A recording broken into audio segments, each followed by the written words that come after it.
how do you respond to someone, say you don't have any sort of promotion going on, to create a sense of urgency? How do you respond? We're just going to hold off for now. I mean, do you strike the fear of missing out?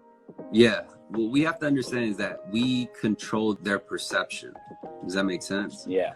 So even if you didn't have like a pricing incentive or a promo, you could still control the perception by saying like, for example, like, hey, D, we got this program. It actually expired last month, but it's right in line with what you're trying to do, right? So I'm gonna see if I can get an exception from my VP to maybe slide that promo incentive to you, even though it's expired. I don't know if they'll say, yeah. I'll be in a better position to get a yeah if I had your documents, but I need this, right? I need it by literally, tonight. But if you got me those items, and I can go to them and then I'll ask based on what you're trying to do, can we make it work?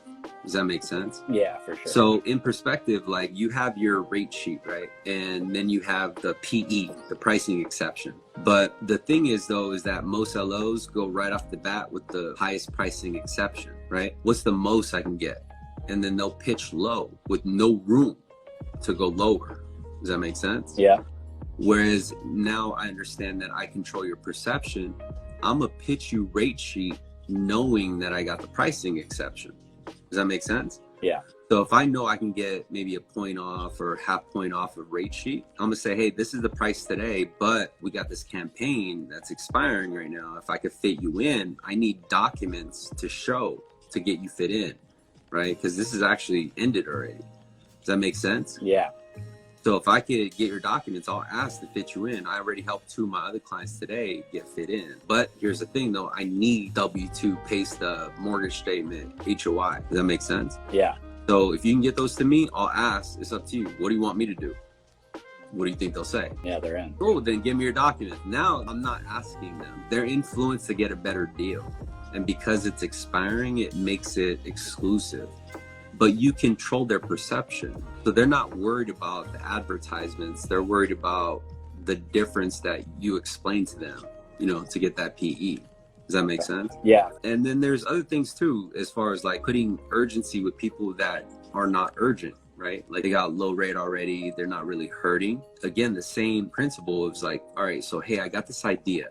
There's this campaign that actually expired last month, but because it's right in line with what you're trying to do, I'm gonna see if I can get you access to it.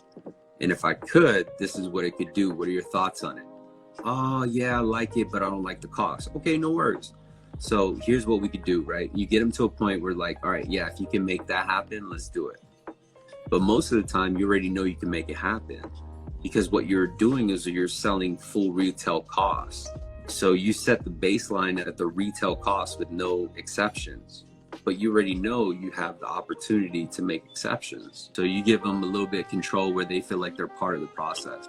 Okay. Yeah, they're exclusive. You're doing them a favor. Yeah. Because we're so used to going so fast where we want to shoot to the lowest price, right away. Like, hey, yeah or no? Do you want it or no? Because we have, 90 other things. But you still got to position yourself right to make them feel like they're getting hooked up, because that's going to be the glue when better calls them the next day. Yeah. You know what I mean? You got owning or Quicken calling them the next day. You got to prepare for that. Yeah.